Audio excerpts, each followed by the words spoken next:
Hey everyone, welcome back. It's Finance Friday, another special edition of Money Girl where I answer your burning money questions. Today's topic comes from Faith F., who says, I have student loans and work in a nonprofit organization. I'm working toward Public Service Loan Forgiveness, or PSLF, and have made about 80 qualifying payments.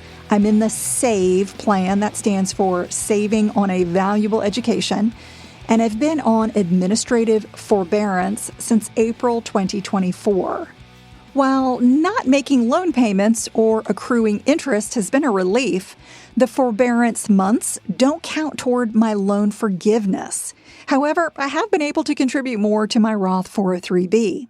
Since we don't know what will happen with loan forgiveness under the new administration, should I stay in the SAVE program or switch to another one like PAY, that stands for Pay As You Earn, or IBR, which is Income-Based Repayment? Also, does being in forbearance on student loans hurt my credit score? Thank you so much for your well-timed question, Faith. If you're a student loan borrower, this podcast will review recent legal developments that may affect you. I'll explain what's happening and what actions you may need to take.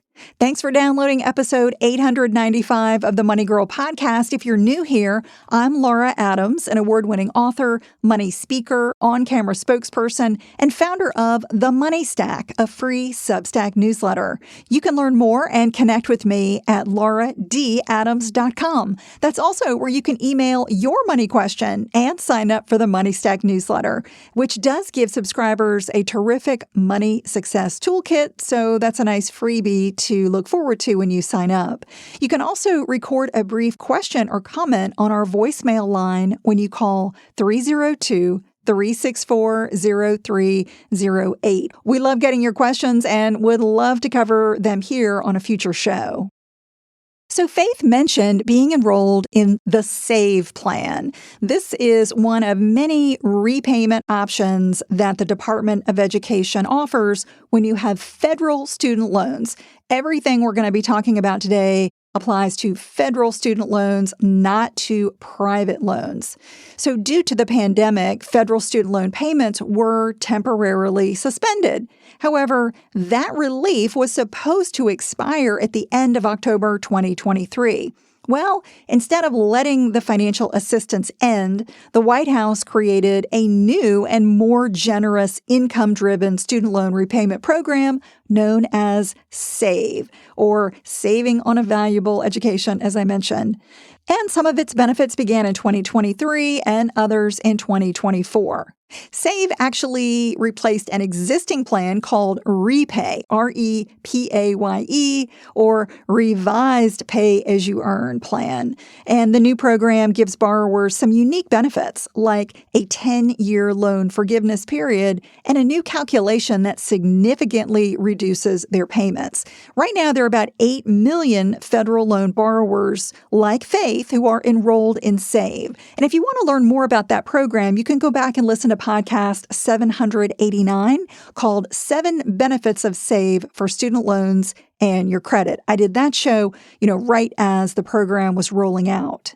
So what's going on? I mentioned that there was something happening to the SAVE plan. While the SAVE plan has lowered or eliminated federal loan payments for millions of borrowers, it has opponents who are challenging its legitimacy.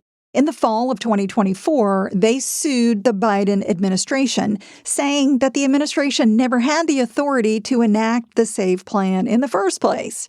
The opponents say that SAVE could cost taxpayers hundreds of billions of dollars over a 10-year period, and that Congress, not the president, must approve such a massive program. So a federal court has frozen SAVE, preventing the United States Department of Education from implementing parts of that plan and components of some other income-based programs, giving relief to federal student loan borrowers. However, some legal experts say that years ago, Congress did give power to the president to create new federal student loan repayment plans. And since the 1990s, every administration has used that authority to develop or continue repayment plans, and they've done it without any legal drama. So, until this gets battled out in court, specific student loan relief programs are kind of caught in limbo.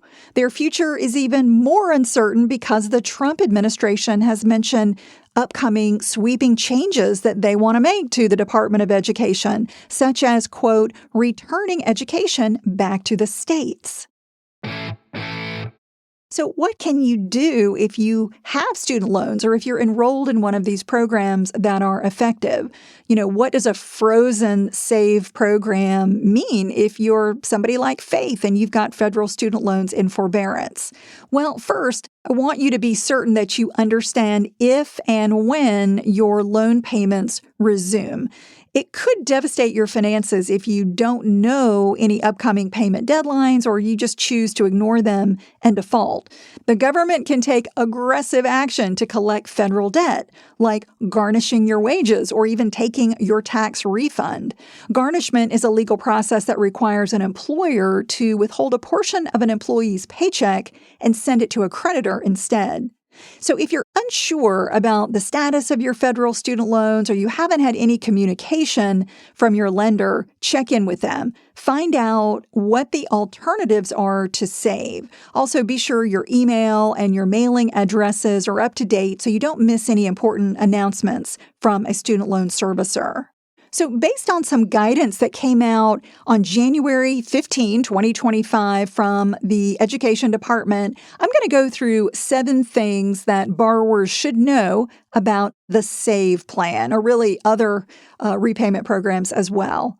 Number 1 is you don't owe monthly loan payments. Your loan will likely stay in forbearance until December 2025 if you choose to remain in the SAVE plan. However, I do want to mention that the Trump administration could change that. They could alter that timeline. So again, check in with your loan servicer so you're up to date on what's going on. Also, Faith asked whether being in forbearance hurts your credit. While any loan in forbearance can appear on your credit report, it can show that it is in forbearance. But if you follow the program guidelines, a forbearance won't hurt your credit scores. Number 2, no interest is accruing on your debt. So that's part of the benefit of being in the SAVE plan. Number 3, you aren't earning credit toward forgiveness. And Faith mentioned that this is a downside, and I'll talk more about that in a moment. Number 4, you can switch to another income-driven repayment plan. If you enroll in an older student loan repayment option that is not affected by the lawsuits, and these include IBR, which is income-based repayment, ICR, income contingent repayment, and PAYE, P-A-Y-E, which is pay as you earn, you can earn forgiveness credit again. So that's something that Faith should explore. And I know all these acronyms for these repayment plans can get really confusing. So I would encourage you to definitely go to the Department of Education website to kind of brush up on this if you haven't thought about your repayment program in a while. Number 5, you may be able to buy back forgiveness credit. So this is something new that they're offering. If you're eligible for the Public Service Loan Forgiveness Program, or PSLF, and you've completed 10 years of public service in your job, you may qualify to make a payment to get credit for any time that you've missed during forbearance. So remember, Faith said that since she enrolled in SAVE in April 2024, since then, she hasn't been getting credit toward her public service forgiveness. And I'm not sure how long Faith has worked in her job, but if she has been working for at least 10 years, that's something that she might want to look into. And how it works is you do have to submit a buyback request, and then you will make an extra payment on your loan. So the amount that you have to pay as the buyback equals what you would have owed if you had been on a repayment plan all that time that qualified for forgiveness. And you can learn more about this at studentaid.gov. All right, number 6, you can still make payments. If your loan is in forbearance, but you can afford to make loan payments during this period, It will help you pay off your debt faster while no interest is accruing. And reducing your loan balance sooner rather than later is always helpful, and it could be especially helpful if the courts revoke the SAVE plan permanently, because that might cause your monthly payments to increase in the future. In other words, reducing your balance now means having lower future payments under a revised repayment plan. And number 7, your monthly payments could increase if you switch plans. Be sure to choose a new repayment option based on your financial situation and your budget. You can use the Education Department's loan simulator to estimate your payments and forgiveness timeline on different income-driven repayment plans. Many of them are based on your income, so if you're a high earner, you may not qualify for some of them. And again, it's going to affect the actual payment that you may have to make. So you want to make sure that it fits into your budget. So what's going to happen to the SAVE plan?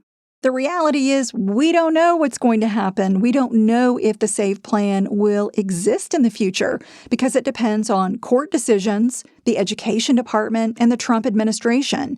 But I will tell you what the Education Department recently published. They said, quote, "The department is working to build a version of the SAVE plan that complies with the 8 Circuits injunction. That plan would generally have the same terms as the 2015 repay rule with respect to the monthly payment amount for borrowers. At this time, the department anticipates that such work will not be completed until at least the early fall of 2025, end quote.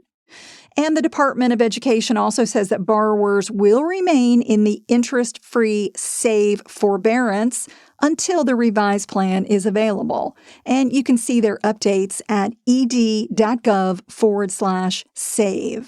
So to sum up, Faith may benefit from switching her repayment plan from SAVE to one that allows payments to count toward her public service loan forgiveness.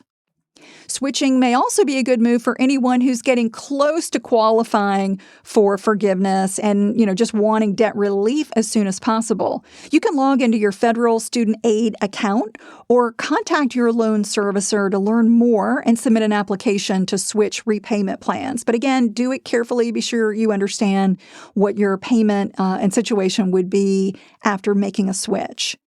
And getting out of SAVE may also be wise if you have a low student loan balance or you can't afford to make monthly payments. Again, that would allow you to eliminate your debt faster. But if you're not in the public service loan forgiveness program or you can't afford to make monthly payments on your student loans right now, staying in the SAVE plan for as long as possible may be best. As I mentioned, right now, the Department of Education is saying fall of 2025 is probably the earliest any changes could be made. And, in my opinion, it could be even later than that. Faith, I want to thank you so much for your question and hope you'll do the research on your loans and let me know what you figure out and what you end up doing. Before we go, a quick reminder to subscribe to The Money Stack, my Substack newsletter, when you visit lauradadams.com. It's filled with money tips, tools, news, challenges, and things I enjoy. You can subscribe for free or become a paid member with access to live educational events. That's all for now. I'll talk to you soon. Until then, here's to living a richer life. Money Girl is a quick and dirty tips podcast, and we have a terrific team. I want to thank Steve Rickyberg, who audio engineers the show. Brian Gaethjes is our director of podcast. Holly Hutchins is our digital operations specialist. Morgan Christensen is our advertising operations specialist. Davina Tomlin is our marketing and publicity associate. And Nathaniel Hoops is our marketing contractor.